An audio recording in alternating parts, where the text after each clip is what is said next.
Assalamualaikum warahmatullahi wabarakatuh. Sahabat pecinta Al-Quran semua yang dirahmati oleh Allah Subhanahu wa taala. Di bulan suci Ramadan yang berbahagia ini, kita tidak hanya membaca Al-Quran saja, akan tetapi yang lebih penting bagi kita adalah bagaimana agar Al-Quran yang kita bacakan menjadi bacaan yang benar, menjadi bacaan yang sempurna, dan kita mengenal setiap huruf dan setiap tajwid yang kita bacakan di dalam Al-Quran. Nah, pada pertemuan yang berbahagia ini saya ingin membahas tentang masalah yang paling penting, yaitu tentang hukum wakaf. Jadi banyak yang bertanya di antara kita, kalau membaca Al-Quran itu mereka bingung wakafnya. Boleh saja karena tidak sampai nafas, ya, boleh saja karena tidak mengetahui apa tanda-tanda dan nama-nama dari tanda wakaf yang telah tercantum. Nah, yang pertama, kalau berbicara tentang nafas, insyaallah nanti akan kita jelaskan dan akan kita praktekkan di bacaan surah Al-Quran. Dan ini kita akan membahas dulu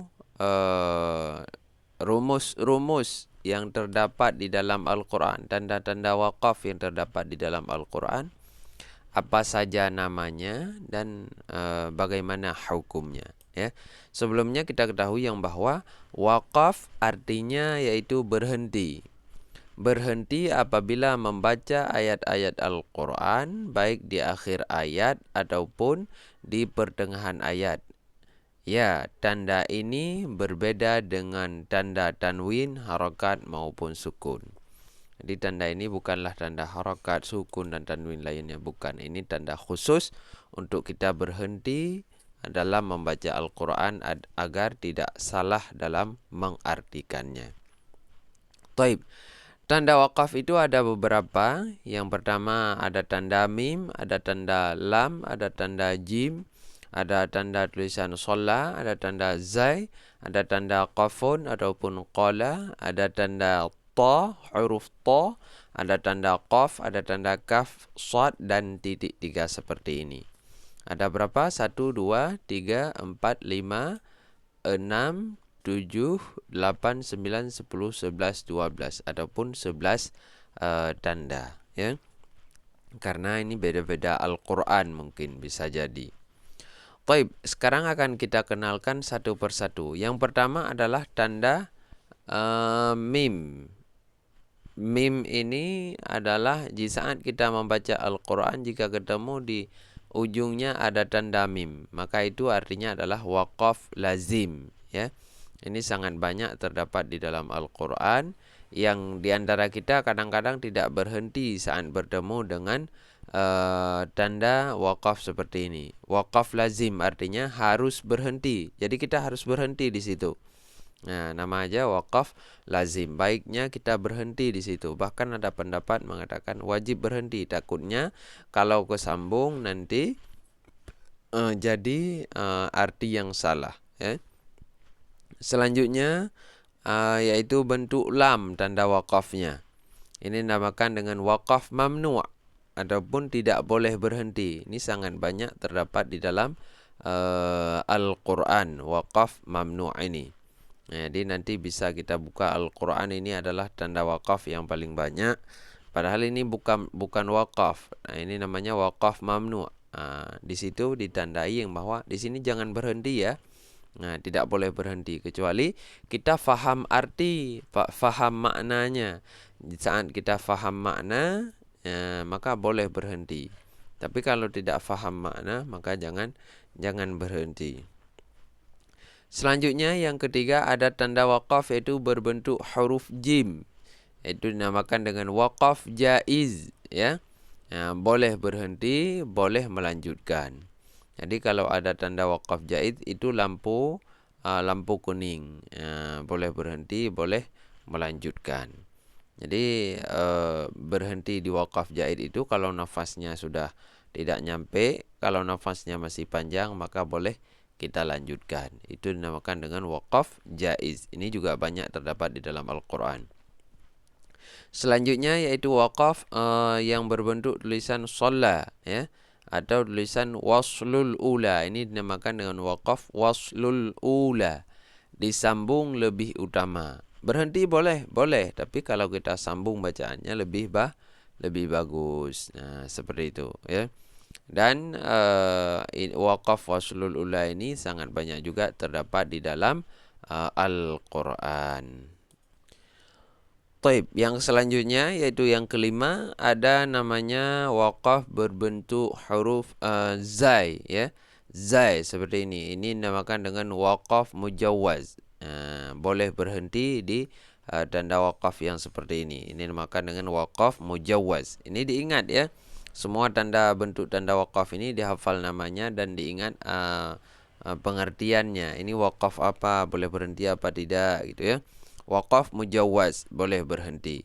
Selanjutnya yang keenam yaitu waqaf bertulisan qafun ataupun qala. Ini dinamakan dengan waqaf waqful ula. Dia artinya berhenti lebih utama, lebih baik kita berhenti daripada kita lanjutkan bacaan, ya. Ini yang keenam. Yang selanjutnya yaitu waqaf berbentuk huruf ta, ya. Waqaf berbentuk huruf ta ini dinamakan dengan waqaf mutlak.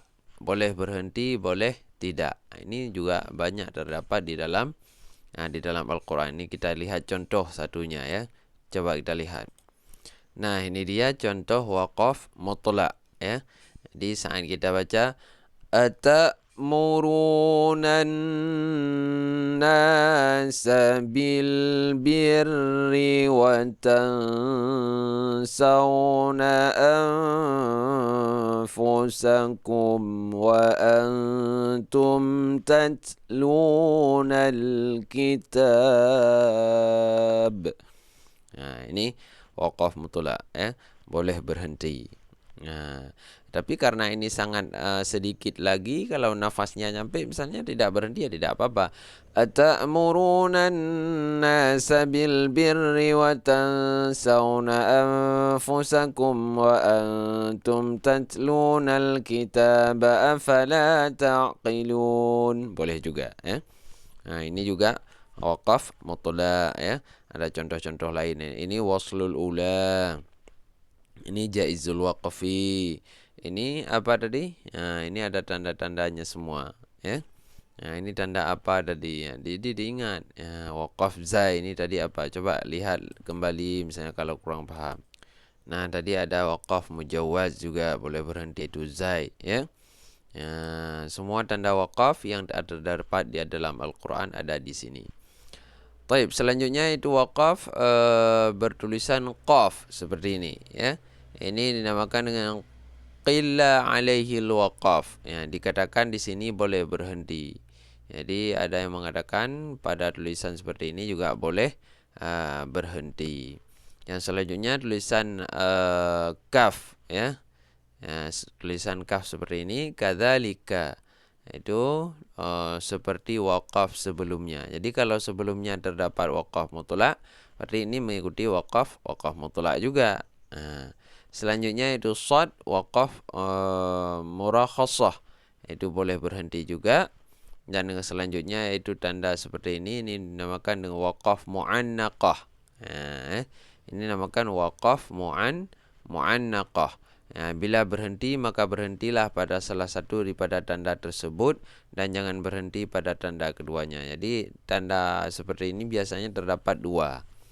Ini waqaf mu'annaqah ini terdapat dua tanda biasa. Maka kita berhenti di salah satu tanda yang telah ditandai.